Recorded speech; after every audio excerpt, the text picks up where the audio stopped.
আসসালামু আলাইকুম, স্বাগত জানাচ্ছি চ্যানেল আই সংবাদে। সংবাদে আপনাদের সাথে আছি আমি প্রিয়াঙ্কা। বিস্তারিত সংবাদের শুরুতেই জানিয়ে দিচ্ছি ফ্রেশ আটা ময়দা সুজি সংবাদ শিরোনামগুলো।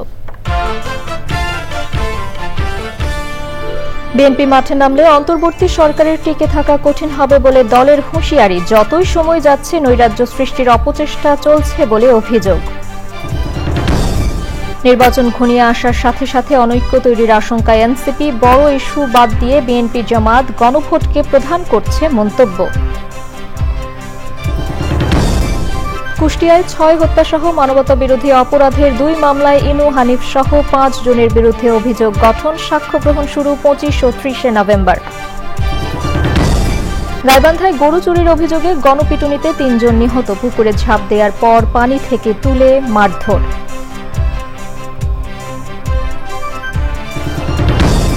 এবং মার্কিন প্রেসিডেন্ট ট্রাম্পের কাছে ক্ষমা চাইলেন কানাডার প্রধানমন্ত্রী কার্নি। শুল্ক বিরোধী বিজ্ঞাপনে সাবেক প্রেসিডেন্ট রিগানের বক্তব্য ব্যবহারের জের।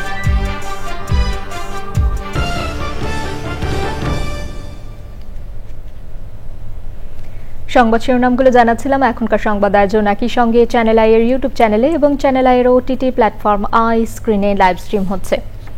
যাচ্ছে বিস্তারিত সংবাদে। বিএনপি মাঠে নামলে অন্তর্বর্তী সরকারের টিকে থাকা কঠিন হবে বলে হুঁশিয়ারি দিয়েছে দলটি। ঐকমত্য কমিশন নিয়ে জাতির সঙ্গে প্রতারণা করা হয়েছে বলে অভিযোগ তাদের। 7 নভেম্বর বিপ্লব ও সংহতি দিবস উপলক্ষে 10 দিনের কর্মসূচি দিয়ে দলের মহাসচিব মির্জা ফখরুল ইসলাম আলমগীর দেশের শত্রুরা আবার মাথাচাড়া দিয়েছে বলে শঙ্কা প্রকাশ করেছেন। বিএনপিকে নিয়ে বিভিন্ন মিথ্যা বিতর্ক তৈরি করা হচ্ছে বলেও অভিযোগ করেছেন বিএনপি নেতারা।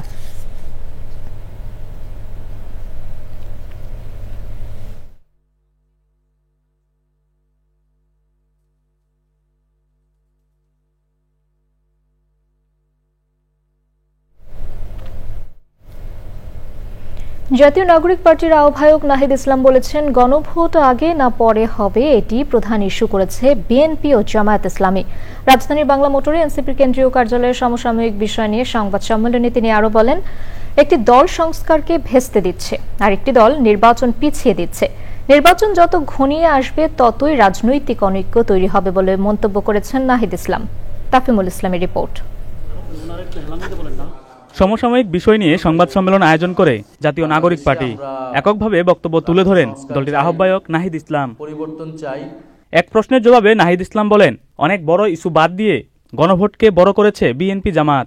গণভোট আগে হলে এটা ভালো, তবে গণভোটটাকে যে প্রাইম করে তোলা হলো, সব প্রশ্নকে ছাপিয়ে গণভোট আগে না পরে, ইলেকশনের দিন না পরে, বিএনপি একটা পক্ষে জামাত একটা পক্ষে, আমরা বলতেছি এইটা হচ্ছে জনগণের দৃষ্টি মূল জায়গা থেকে সরানো হচ্ছে।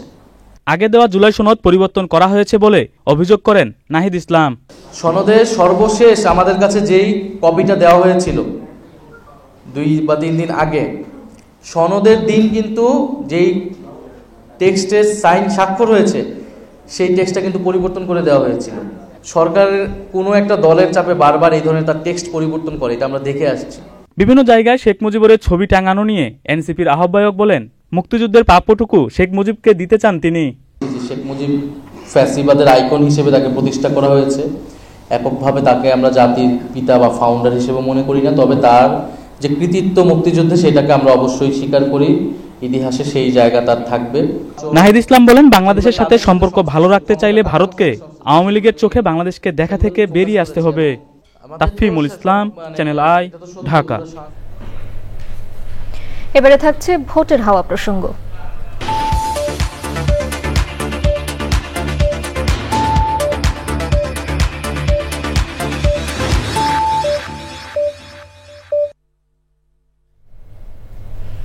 আসন্ন জাতীয় সংসদ নির্বাচন ঘিরে সারা দেশে বইছে নির্বাচনী হাওয়া।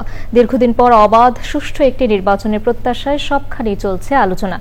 দেশের নানান বয়সী নানান পেশার মানুষ কি ভাবছেন নির্বাচন নিয়ে, আজ জানবো কি চাইছেন ভোলার ভোটাররা। আমি এবার নতুন ভোটার হয়েছি, আমি খুব আনন্দিত।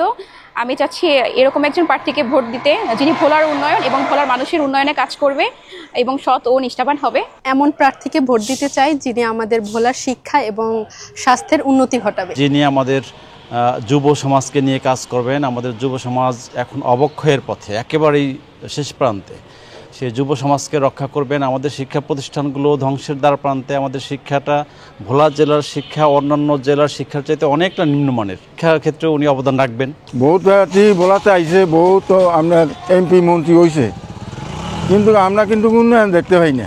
এই যদি বলাতে যদি কোনো কল কারখানা করতো তো অনেক মানুষের কাজ করে খাইতো। যদি ভোট দিতে পারি, দেওয়ার মতো পরিস্থিতি হয়, তাহলে অবশ্যই আমাদের ভালো লাগবে। যে প্রার্থী দিয়ে আমাদের ভোলার উন্নয়ন হবে, যেমন ভোলাতে যেই সমস্ত মিল কারখানা ফ্যাক্টরি হবে, যার মাধ্যমে আমাদের কর্মস্থান বাড়বে, যে আমাদেরকে নিরাপত্তা দিতে পারবো, আমরা এরকম প্রার্থী আশা করি। একজন সৎ এবং যোগ্য প্রার্থী চাই, যিনি কিনা শুধু কথায় নয় কাজে বিশ্বাসী হবে এবং কাজ করে আমাদেরকে দেখাবে। আমরা চাই যে যিনি আমাদেরকে ভোলা এবং বরিশাল সেতু তৈরি করে দিবে। আমরা চাচ্ছি যে ভোলার জন্য একজন সৎ এবং যোগ্য প্রার্থী, যে আমাদের ভোলার কাজ করবে, ভোলা বরিশাল সেতুটা করে দিবে। আমাদের একটা মেডিকেল কলেজ প্রয়োজন, আমাদের মেডিকেল কলেজটা করবে। একটা ইউনিভার্সিটি প্রয়োজন, সেই ইউনিভার্সিটিটা আমাদের করে দিবে এবং ভোলার মানুষের জন্য সুষ্ঠুভাবে কাজ করবে। বাসা বাড়িতে মহিলারা যাতে সম্পূর্ণভাবে গ্যাস পরিচালনা করতে পারে, জ্বালাইতে পারে, গ্যাস এরকম উৎপন্ন করে দিতে পারে, এরকম একটা ব্যবস্থা করতে পারে, এরকম ভালো একজন লোক চাই, সৎ লোক চাই। এবারে অন্যান্য সংবাদ। কুষ্টিয়ায় 6 জনকে হত্যা, ষড়যন্ত্র ও উস্কানির অভিযোগে মানবতাবিরোধী অপরাধের 2 মামলায় জাসদ নেতা হাসানুল হক ইনু এবং মাহবুবুল হক হানিফ সহ 4 আওয়ামী লীগ নেতার বিরুদ্ধে অভিযোগ গঠন করে বিচার শুরুর নির্দেশ দিয়েছেন আন্তর্জাতিক অপরাধ ট্রাইব্যুনাল 2। হানিফের বিরুদ্ধে 25 নভেম্বর ও ইনুর বিরুদ্ধে 30 নভেম্বর সাক্ষ্য গ্রহণ শুরুর দিন ঠিক করেছেন আদালত। নিজেকে নির্দোষ দাবি করে ইনু বলেছেন তিনি রাজনৈতিক আক্রোশের শিকার, ন্যায় বিচারের আশা করেন তিনি।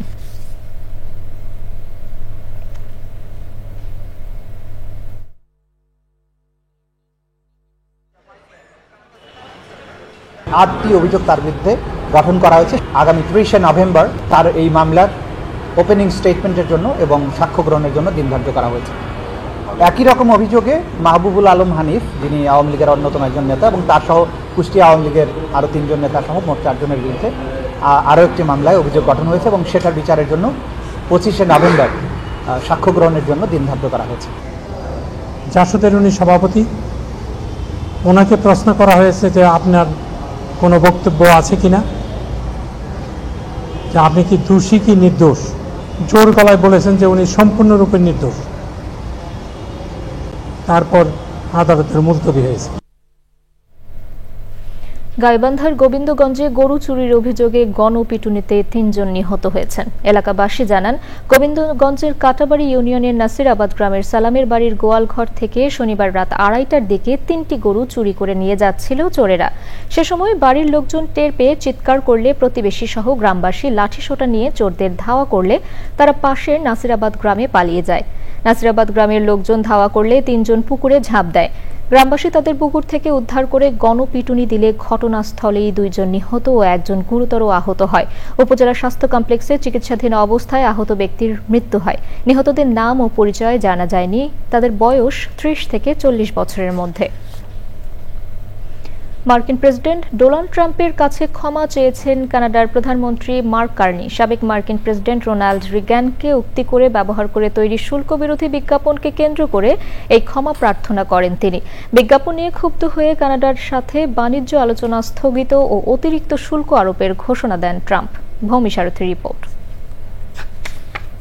যুক্তরাষ্ট্রের 4 দশক আগের প্রেসিডেন্ট রোনাল্ড রিগানের বক্তব্য কানাডার একটি শুল্কবিরোধী বিজ্ঞাপনে ব্যবহার করাকে ঘিরে 2 দেশের সম্পর্কে টানাপোড়েন তৈরি হয়। ওই বিজ্ঞাপন সম্প্রচারের পর ট্রাম্প কানাডার পণ্যের ওপর বিদ্যমান শুল্কের সাথে আরও 10% বাড়তি শুল্ক যোগ করার ঘোষণা দেন। সেই সাথে জানিয়ে দেন কানাডার সাথে আর বাণিজ্যিক আলোচনা হবে না। এ নিয়ে ট্রাম্পের কাছে ক্ষমা চাওয়ার কথা জানিয়েছেন সাউথ কোরিয়ার সফররত কানাডার প্রধানমন্ত্রী মার্ক কার্নি। সাংবাদিকদের তিনি জানান, প্রেসিডেন্ট ট্রাম্পের কাছে দুঃখ প্রকাশ করেছেন তিনি। প্রধানমন্ত্রী হিসেবে যুক্তরাষ্ট্রের প্রেসিডেন্টের সঙ্গে সম্পর্ক রক্ষার দায়িত্ব তারই। I did apologize to the president. President was offended by the act, or by the ad rather, and it's not something I would have done, which is to put in place that advertisement, and so I apologize to him. দ্বিতীয় মেয়াদে ক্ষমতায় আসার পরপরই যুক্তরাষ্ট্রের প্রধান বাণিজ্যিক অংশীদার দেশগুলোর পণ্যের উপর উচ্চ শুল্ক আরোপের উদ্যোগ নেন ডোনাল্ড ট্রাম্প। তার এই উদ্যোগের পর ধনী দেশগুলোর জোট G7ভুক্ত একমাত্র দেশ হিসাবে কানাডা এখনও যুক্তরাষ্ট্রের সাথে শুল্ক বিষয়ে কোনো চুক্তি করতে পারেননি। ভৌমি সারথী, চ্যানেল আই।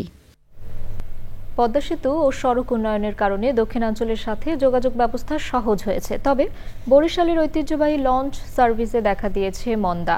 সড়কপথে ঢাকা বরিশাল সরাসরি যোগাযোগ ও সহজ ও দ্রুত হওয়ায় যাত্রীরা লঞ্চের পরিবর্তে সড়কপথ বেছে নিচ্ছেন। যাত্রী ধরে রাখতে আধুনিকীকরণ এবং নৌপথের নাব্য সংকট সমাধানের দিকে মনোযোগী হচ্ছেন লঞ্চ মালিকরা। বরিশাল থেকে সাইদ পান্থর পাঠানো তথ্য ভিডিও চিত্রে সাদিয়া ওমরের রিপোর্ট। দীর্ঘদিন ধরে বরিশাল ও দক্ষিণাঞ্চলের মানুষের কাছে নদীপথই ছিল ঢাকাসহ দেশের অন্যান্য অঞ্চলে যাতায়াতের প্রধান মাধ্যম। বিশেষ করে বরিশাল ঢাকা রুটে বিলাসবহুল লঞ্চ সার্ভিস একটি ঐতিহ্যে পরিণত হয়েছিল। কিন্তু 2022 সালে পদ্মা সেতু চালু হওয়ার পর দ্রুতগামী সড়ক যোগাযোগের ফলে যাত্রীদের বড় একটি অংশ এখন বাসে ঢাকায় যাতায়াত করছে। এর প্রভাবে বরিশালের ঐতিহ্যবাহী লঞ্চ সার্ভিসে দেখা দিয়েছে ভয়াবহ মন্দা। সময় বেশি লাগায় লঞ্চ চলাচলে আগ্রহ হারাচ্ছেন যাত্রীরা। লোকসান হওয়ায় ইতিমধ্যে বেশ কয়েকটি লঞ্চ কোম্পানি তাদের সার্ভিস বন্ধ করেছে। এই মুহূর্তে সার্ভিসটা কিছু হলেও বোধহয় নড়বড়ে হয়েছে। বিশেষ করে যারা কর্মজীবী বা ঢাকাতে ব্যবসা বা চাকরি করেন তাদের জন্য খুবই উপযোগী। জার্নিটাকে টিকিয়ে রাখার জন্য প্রথম যে কাজটা করতে হবে সেটা হচ্ছে সময়কে কমিয়ে আনতে হবে যাত্রাপথে, আর সাথে অন্যান্য সার্ভিসগুলোকে অপরিবর্তিত রাখতে হবে। জীবনে প্রথমবার আজকে আমি লঞ্চে উঠছি, দেখতে পাচ্ছি লঞ্চটা অনেক লাক্সারিয়াস এবং বিশাল। লঞ্চের সেবার মান আর বৃদ্ধি করা প্রয়োজন। দিবা সার্ভিসের মতো এখন পর্যন্ত বন্ধের ঘোষণা না দিলেও যাত্রী সংকটে অনেকটাই ধুঁকে ধুঁকে চলছে রাত্রিকালীন লঞ্চগুলো। এটা ঠিক করতে হলে আবার ঠিকমতো সার্ভিস দিতে হবে, যাত্রী যেটা যাত্রীর প্রাপ্য ওইটা করতে হবে। এখন বর্তমানে ঢাকা বরিশাল রুটে মাত্র 2টি লঞ্চ চলাচল করছে, তাও আমরা যারা লঞ্চ মালিক আছি আমরা হিমশিম খাচ্ছি। লঞ্চ কমিয়ে কিংবা রোটেশন করার পাশাপাশি যাত্রী সেবা বৃদ্ধিসহ প্রয়োজনীয় ব্যবস্থা নেওয়ার দাবি সংশ্লিষ্টদের। Sadia Omar, channel I. অবিশ্বাস্য হলেও সত্য, ময়মনসিংহের হালুয়াঘাটের বনপাড়া আদর্শ স্কুল অ্যান্ড কলেজে অধ্যক্ষ সহ কর্মরত 70 জনের মধ্যে 50 জনের সনদি জাল।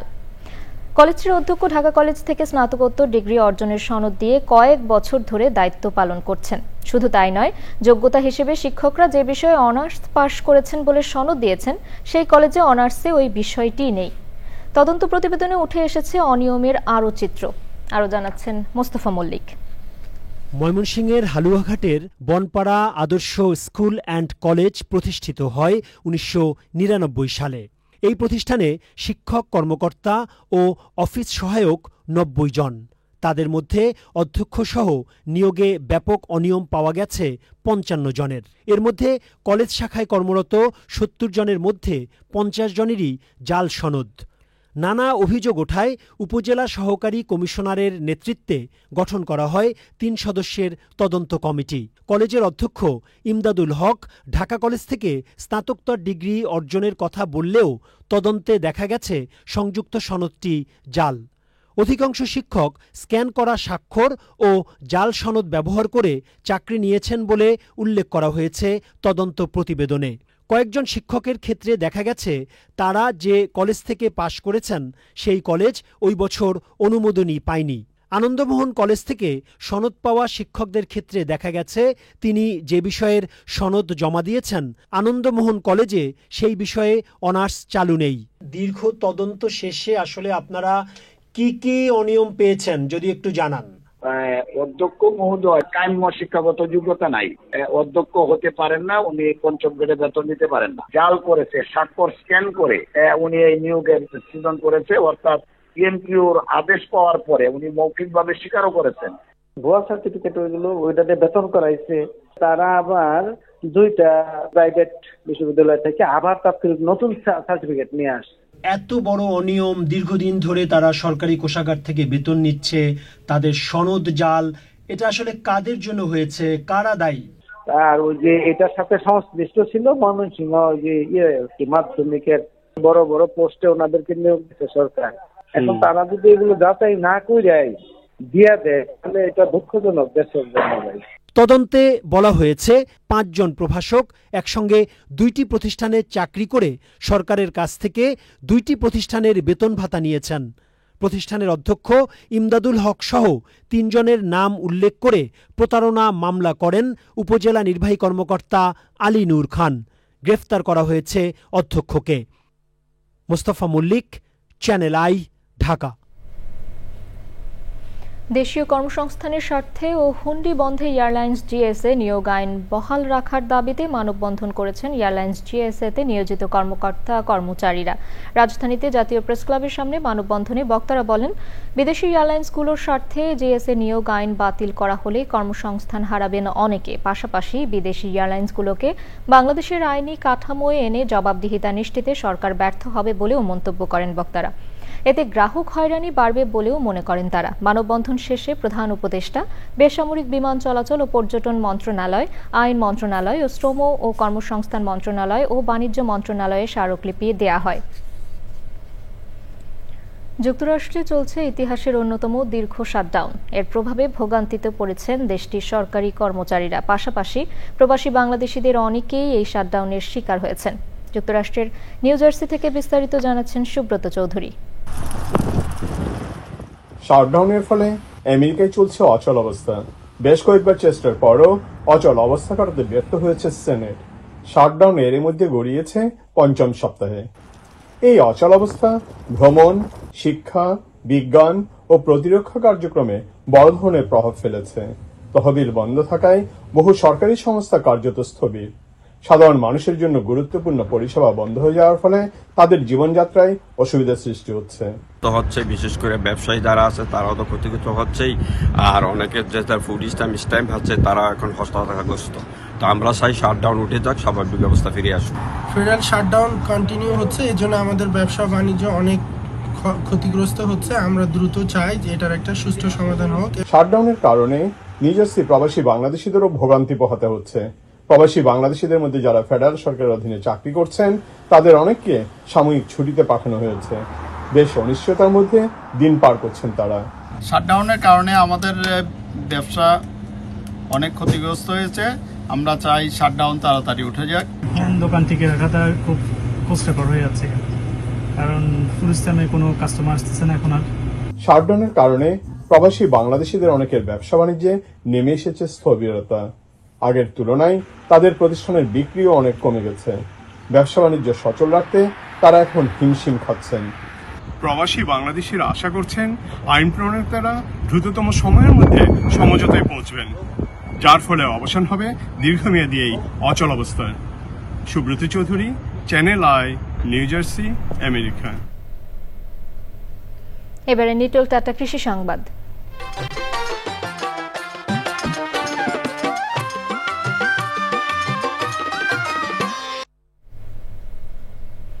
ভোলার মেঘনার পাড়ে ব্যক্তি উদ্যোগে এক তরুণ গড়ে তুলেছেন হাঁসের খামার। এসেছে সফলতাও। আসছে শীতে প্রচুর হাঁস বিক্রির আশা করছেন তিনি।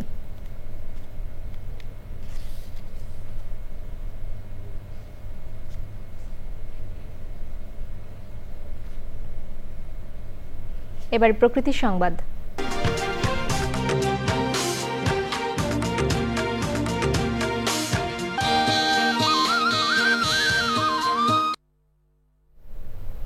কুষ্টিয়ার দৌলতপুরের প্রতিটি প্রান্তে এখন ছড়িয়ে পড়ছে সবুজের ছোঁয়া। আর এই পরিবর্তনের নেপথ্যে আছেন চিকিৎসক মুসা কবির। গত 3 বছর ধরে তিনি উপজেলার 14টি ইউনিয়নের বিভিন্ন সড়ক, মসজিদ, মাদ্রাসা, স্কুল ও কলেজের আঙিনায় নিয়মিতভাবে রোপণ করছেন ফলজ, বনজ ও ঔষধি গাছ।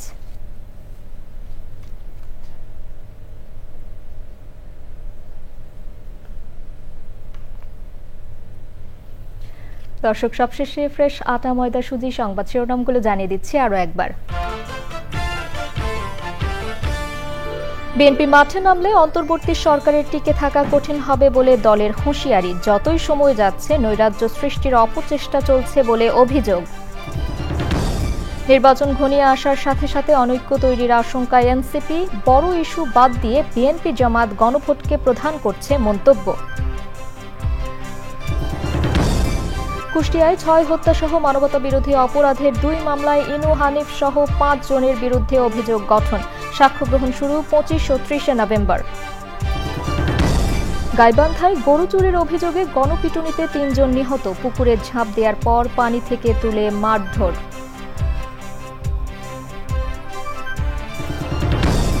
এবং মার্কিন প্রেসিডেন্ট ট্রাম্পের কাছে ক্ষমা চাইলেন কানাডার প্রধানমন্ত্রী কার্নি। শুল্কবিরোধী বিজ্ঞাপনে সাবেক প্রেসিডেন্ট রিগানের বক্তব্য ব্যবহারের জের।